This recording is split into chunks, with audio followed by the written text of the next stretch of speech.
Irmãos e irmãs, então hoje encerrando a nossa semana de adoração, louvor, agradecimento que brota nos nossos corações. Ainda precisamos refletir sobre essa sétima barreira, que é essa visão farisaica.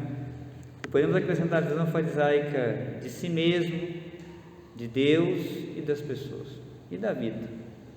Então estamos precisando entender, a gente vê que Deus, ele conduz todas as coisas. Quando eu rezava sobre essas barreiras, não imaginava que nesse dia, no domingo, Jesus estava falando justamente, mostrando um exemplo de um fariseu rezando, contando nessa parábola.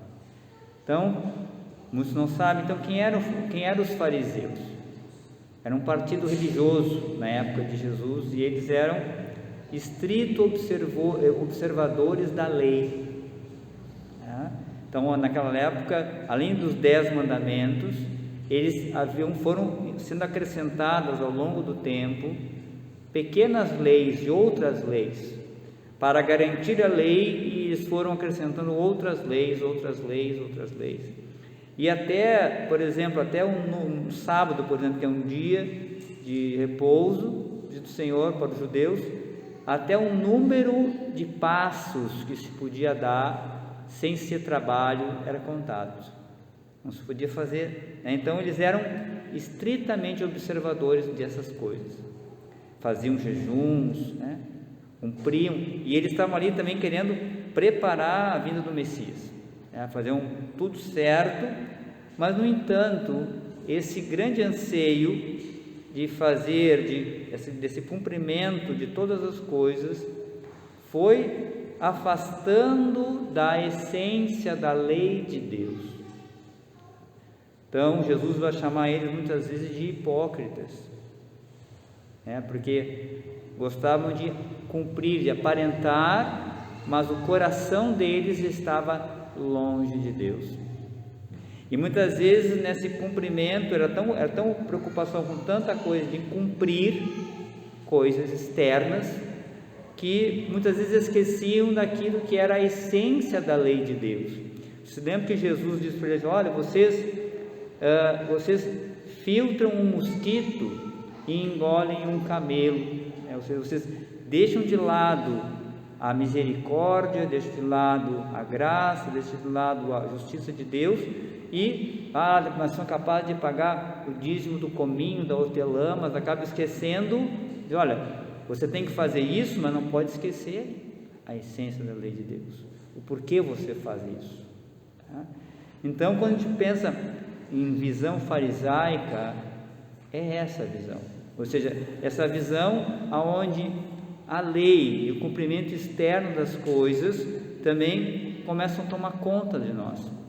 E também aquele coração que, como os judeus, como os fariseus tinham, eles tinham uma lei do puro e do impuro, Já tinha certas coisas que tornavam o homem impuro, e por isso eles tinham que lavar as mãos, tinham que vários ritos externos para se manter puro. Por exemplo, se eles fossem no mercado, eles tinham que chegar em casa, lavar, e a maneira certa de lavar o braço, lavar o punho, lavar não sei o quê. Uma vez Jesus chegou na casa de um fariseu e não lavou a mão, e aí o fariseu olhou e criticou Jesus, Por que ele não fazia isso? Aí diz: olha, vocês lavam o copo por fora, mas está sujo por dentro.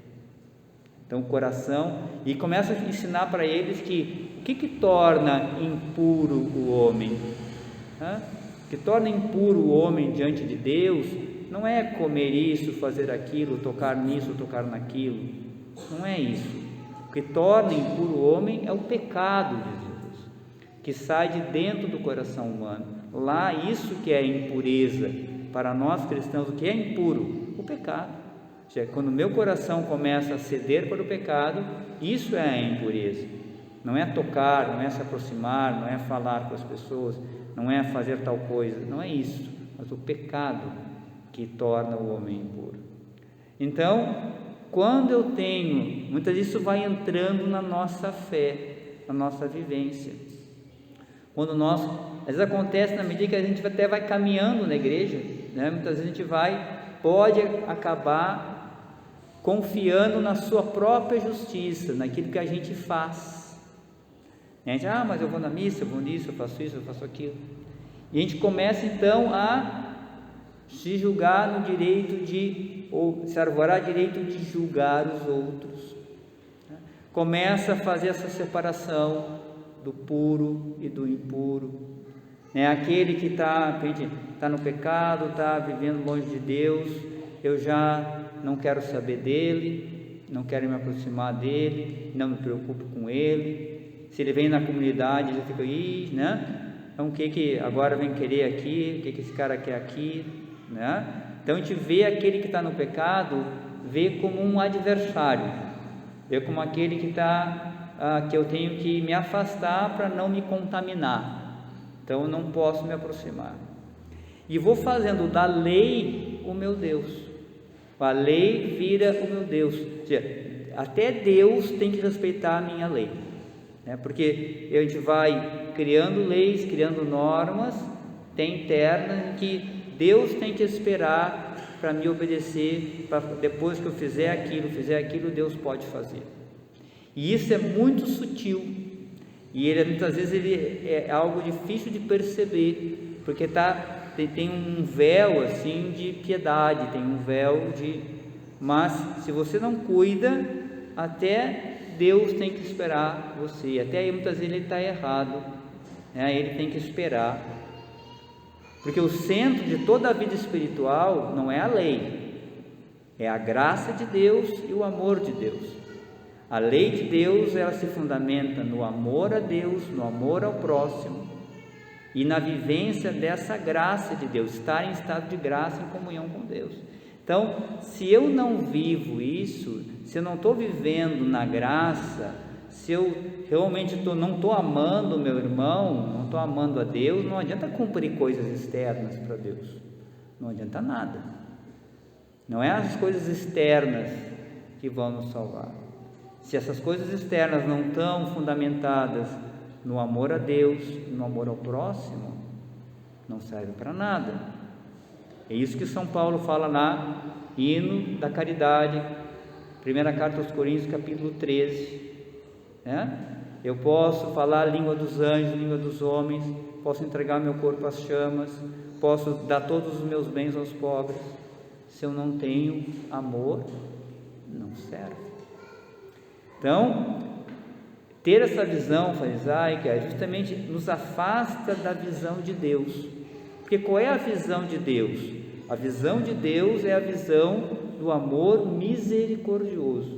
Ou seja, Deus olha para o pecador com amor e misericórdia. Qual é o desejo de Deus para o pecador, para aquele que está afastado? Ele deseja que aquele filho volte para ele. Ele quer que aquele filho seja salvo. Ele quer que aquele filho se aproxime. A dor de Deus é aquele filho que está afastado. Isso é o sofrimento, é a dor de Deus. Você se lembra todos nós conhecemos a parábola do filho pródigo?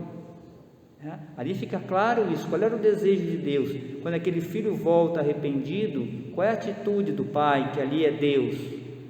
Ele vai correndo, abraça, se aproxima do filho, cobre de beijos, perdoa o filho que pede perdão, dá o perdão e devolve a dignidade ao filho, não, dá uma nova oportunidade de recomeçar. Essa é a face de Deus verdadeira. Deus sente dessa forma, Deus vê dessa forma. Então, para estar em comunhão com Ele, esse é o olhar de Deus, o olhar que olha para aquele que está afastado com um desejo de salvação, que não se afasta, né? Não é que a pessoa não vai ser conivente com o pecado da pessoa, mas ela vai se aproximar para ajudar a pessoa, para acolher a pessoa a realmente sair daquela vida. Então, claro, se eu vejo a pessoa como alguém impuro, eu tenho que me afastar dela, eu estou afastando o amor de Deus dela.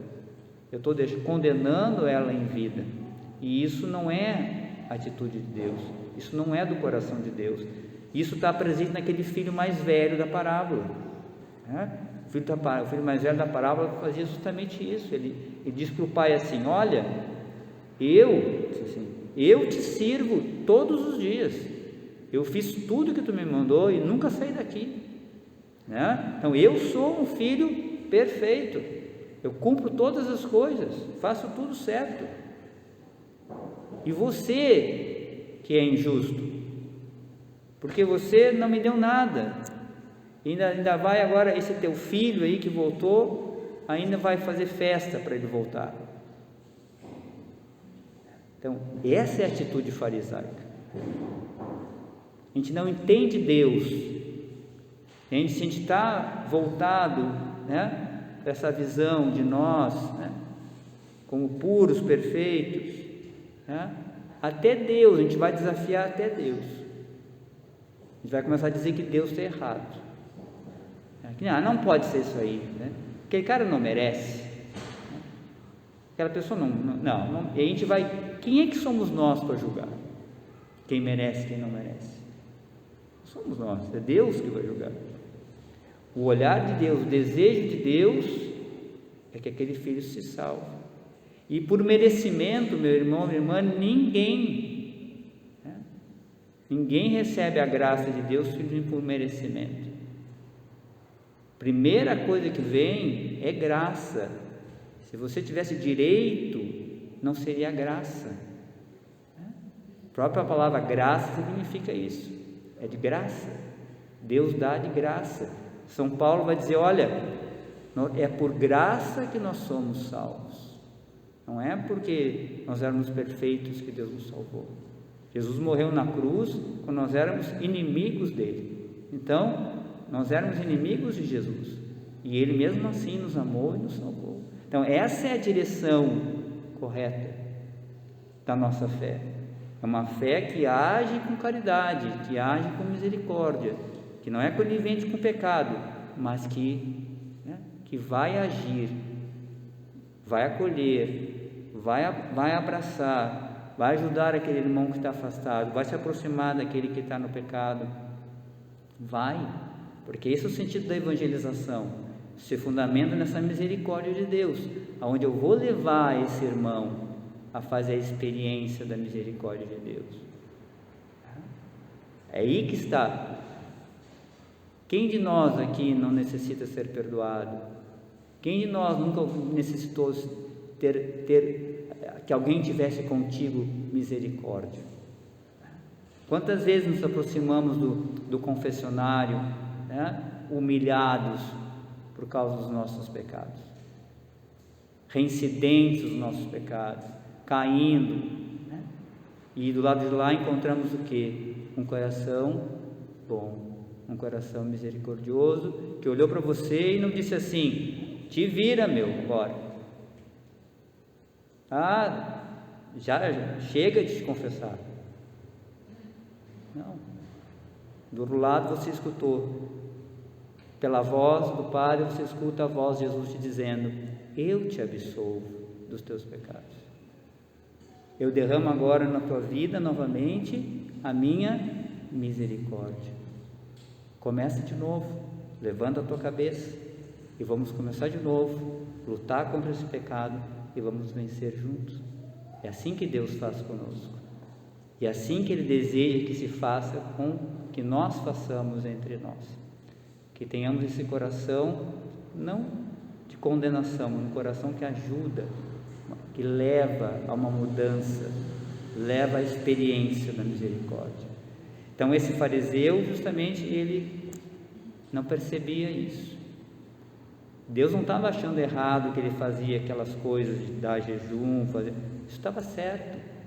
Mas agora, quando ele começa a julgar o outro, a condenar o outro, aí que começa o seu erro. Então Deus quer justamente de nós essa experiência, num coração também humilde, que ame, que saiba que também foi alcançado pela misericórdia dele e que se torna canal da sua misericórdia para os outros. Então que Jesus derrube essa barreira em nós, procure observar isso na sua vida, né? Jamais se afaste, né? O amor de Deus faz a gente se aproximar, O amor de Deus vai fazer com que a gente se aproxime dos irmãos, que a gente tenha anseio de levar esse amor às pessoas. O coração do cristão é um coração ardente de amor, que deseja amar, que deseja se aproximar, que reza. Jesus ensina até rezar pelos inimigos, oferecer a face direita, a face esquerda para quem te bate na tua face.